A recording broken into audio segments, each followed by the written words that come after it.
রমাদান মাসে মা বোনদের অনেক সময় মাসিক আরম্ভ হয়ে যায়, যার কারণে তারা সালাত সিয়াম সহ এই সমস্ত ইবাদতগুলো তারা পালন করতে পারেন না, কারণ মাসিক অবস্থায় নামাজ পড়া রোজা রাখা নিষিদ্ধ।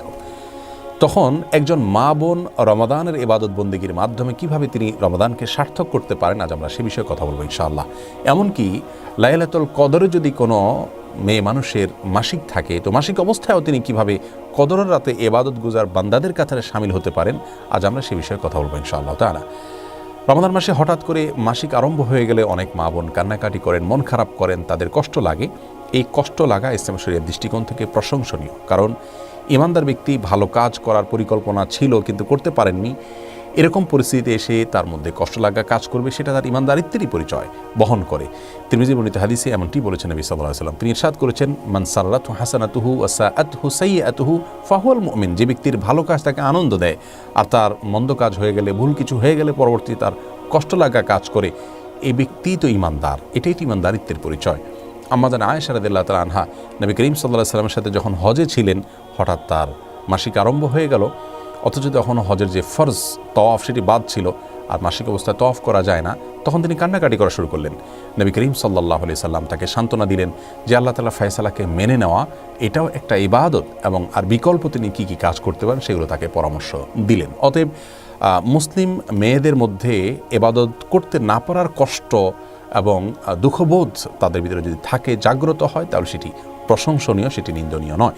তবে সেটি যদি হাউতাসের পর্যায়ে চলে যায়, ভৎসনার পর্যায়ে চলে যায়, তাহলে কিন্তু আবার সেটি গুনাহে পর্যবসিত হতে পারে। সাধারণ দুঃখ লাগা বা কষ্ট লাগা এটা হতেই পারে, বরং ভালো। একজন ঋতুবতী নারী রমাদান মাসে ঋতু অবস্থায়ও যেভাবে তার ওই সময়টাকে তিনি সফল এবং সার্থক সময় হিসাবে কাটাতে পারেন এবং রূপান্তর করতে পারেন, তার জন্য আমরা কয়েকটি পরামর্শ দিতে চাই। প্রথম পরামর্শ হলো, আল্লাহর ফয়সালা মেনে নেওয়া। এটা কিন্তু ইবাদতের গুরুত্বপূর্ণ একটি পার্ট, বরং মূল পার্ট বলতে পারি আমরা। ইবাদতের মূল কনসেপ্টটাই হলো আল্লাহ রাব্বুল আলামিনের সমস্ত আদেশ নিষেধ, আল্লাহর সমস্ত সিদ্ধান্তগুলোকে মেনে নেওয়া। অতএব আপনাকে আল্লাহ রাব্বুল আলামিন মাসিক দিয়েছেন, অসুস্থতা দিয়েছেন, শারীরিক দুর্বলতা দিয়েছেন, আল্লাহর এই ফয়সালাকে যদি আপনি হাসি মুখে বরণ করে নেন, তাহলে এটা কিন্তু একটা বড় ধরনের ইবাদত হয়ে যাচ্ছে।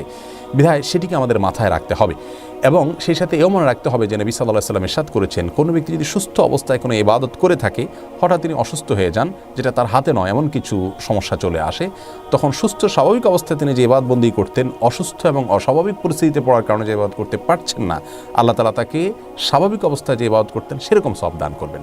অতএব মন খারাপ করবার মতো বিষয় নয়, এবং অস্থির হয়ে ব্যাকুল হওয়ার বা ভৎসনা করার মতো বিষয় নয়, বরং সবর করতে হবে, আল্লাহর ফয়সালাকে মেনে নিতে হবে।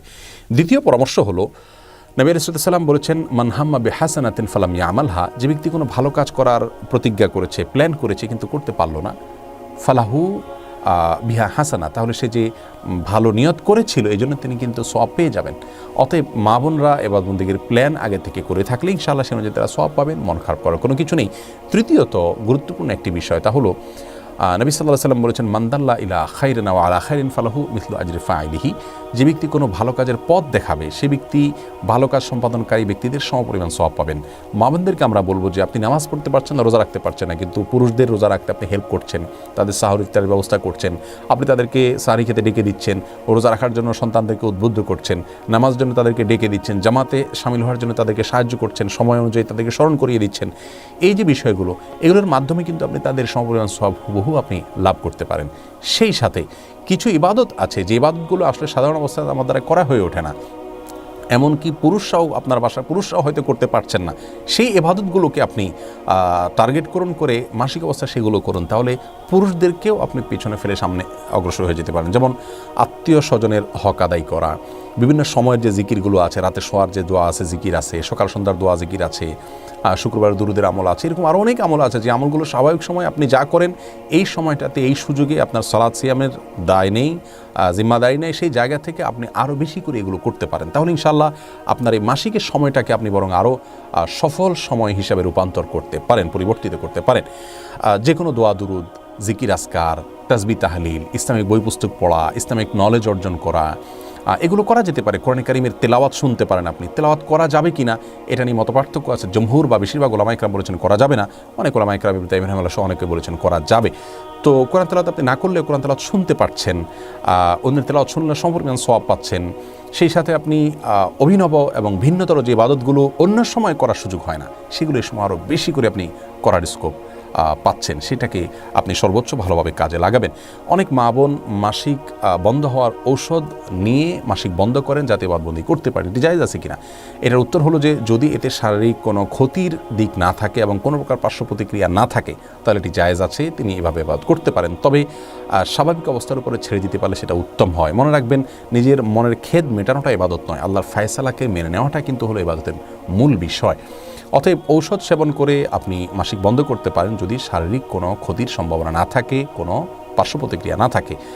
আর যদি পার্শ্ব প্রতিক্রিয়া থাকে তাহলে এমনটি করা জায়েজ হবে না। আল্লাহ তাআলা আমাদের সকলকে ইবাদত বন্দেগীতে প্রতিযোগিতামূলকভাবে অগ্রসর হওয়ার তৌফিক দান